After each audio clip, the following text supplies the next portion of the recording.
Thanks for joining me on episode 410 of the Inspired Stewardship Podcast. I'm Winston Clements, motivational speaker and limitation breaker. I challenge you to invest yourself, invest in others, develop your influence, and impact the world using your time, your talent, and your treasures to live out your calling. Having the ability to recognize your limitations are an illusion and develop resilience is key. And one way to be inspired to do that is to listen to this, the Inspired Stewardship podcast with my friend, Scott Mader.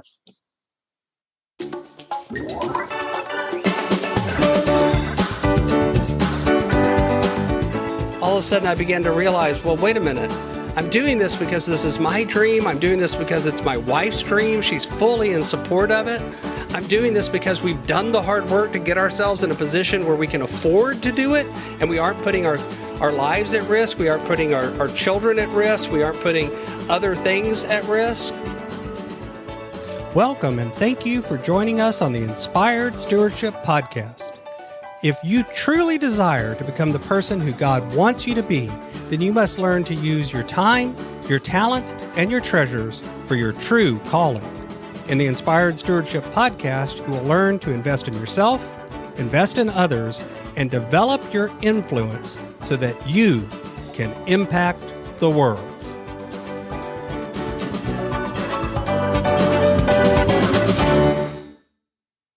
In today's episode about developing your influence through stewarding your treasures, I talk with you about the difference between flash and substance.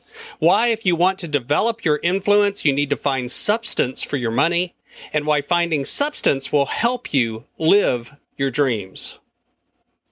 As we talk about stewarding your treasures, wouldn't it be great if you could support this podcast and do it without costing yourself an extra dime? Turns out you can. All you have to do is use inspiredstewardship.com/Amazon when you're ready to make a purchase via Amazon, and a small commission will come back to support the show. If you enjoy the show when you're ready to buy from Amazon, just use inspiredstewardship.com/Amazon. Flash and substance. You know, when it comes to getting right with our money, I think a lot of it comes down to this mindset alone. The idea of identifying what are the things in your life that are really worth money, worth fighting for, worth your principles, worth giving up time and effort and money for, versus what are the things that you're doing just because they're flashy, just because others can see them, just to impress that person at the red light or that person in the next door neighbor or that other person on Facebook, to impress them with something that really doesn't matter. That's really the definition of flash and substance, isn't it? Flash is something that looks good, but may not be good. Why substance is something that adds value to your life, adds values to others, that helps you grow, that helps you do better, that helps you serve others, that provides benefits and value far beyond what it cost.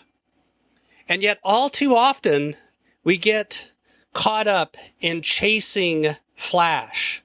A lot of times you'll hear people say things about flash that makes it sound like, that cloaks it in this sort of good clothes. It kind of takes a wolf and dresses it up in sheep's clothing. You know, the idea of, if you want to get a certain job, you got to dress the part. It's better to look good than to feel good. The substance that you show, fake it till you make it. This attitude of put something out there and then it'll come back to you.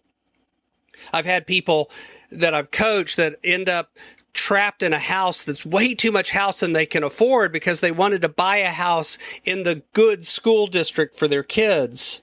And then they end up being house poor and unable to do anything.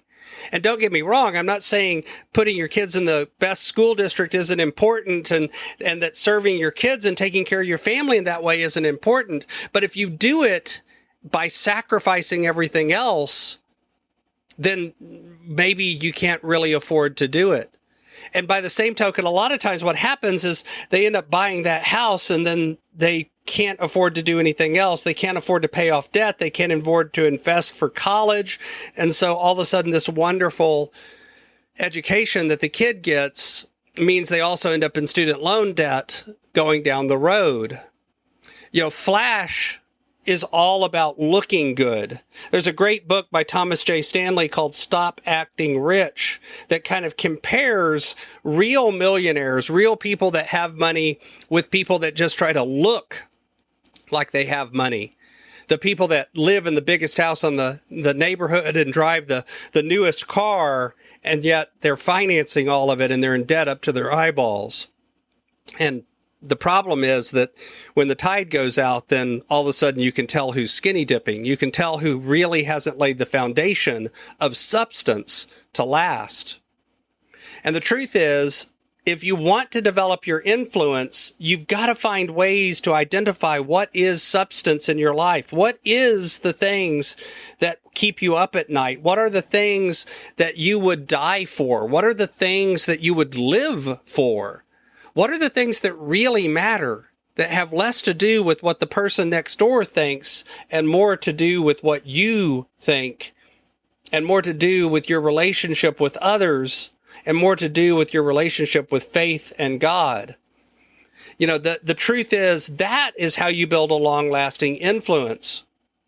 You can't really buy your way into influence with just flash. Yeah, you might be able to do it for the short term. You might be able to go dress the part and kind of bamboozle your way into certain things, but they have a name for people that do that.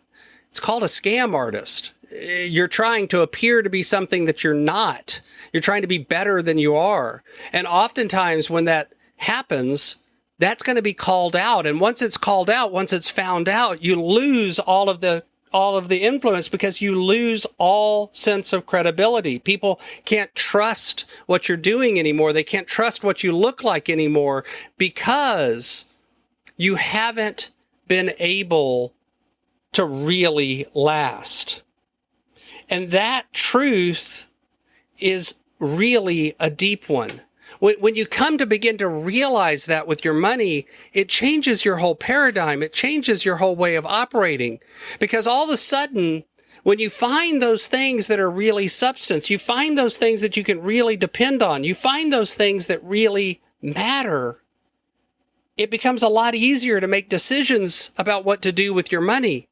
It becomes a lot easier to give up on some of the things that right now seem like they're so important. You could never give those up. And then when you really get down to it, you figure out, actually, that doesn't matter. For me, an example of that is driving a brand new car. I haven't driven a brand new car for years. And the truth is, there were periods in my life, and there are times that it's not a matter of not being able to afford a new car. And I don't just mean afford the payments. I mean, even just buy a new car, pay for it, afford a new car. But I've decided that for me, that's not that important. I'm not a car person in the first place. I'm not motivated by vehicles. And really and truly, a lot of times a new car is more about impressing other people than it is about reliability and transportation and safety and all the other things that a car is giving you. At the end of the day, if the car gets me from point A to point B, I don't care what it looks like. Now, that's one for me, and it's an easy one for me because I'm not a car person in the first place. But there are other things that are hard for me to give up, because I look at them and I think, well, this is something that's core to who I am and how I want to provide for my family. The stopping and leaving the corporate job and going out on my own was really hard to do, because at first it felt like I was just being selfish. And then I realized that when other people looked at it and said, you're crazy to do that, all of a sudden I began to realize, well, wait a minute. I'm doing this because this is my dream. I'm doing this because it's my wife's dream. She's fully in support of it. I'm doing this because we've done the hard work to get ourselves in a position where we can afford to do it, and we aren't putting our lives at risk. We aren't putting our children at risk. We aren't putting other things at risk. And by doing that, I found the core things that really matter, and we can live and serve those core things on a much lower income than I was making. And so it was okay to take the risk and let that grow over time in a much more natural way. And that's exactly what we did. And it's worked out beautifully. I love my job. I love what I get to do. And I love helping other people get to do what they want to do. So finding those core things, finding that substance that really matters, helps you live out your dreams. And I want that for everybody, not just for me and my family, but for everybody. So I challenge you to figure out, what are you doing just to impress others? What are you doing in your life that's just flash? And boil it down to the core things that you really should be doing, the substance that really matters. And begin to focus your time and your talent and your treasures on those things. Thanks for listening.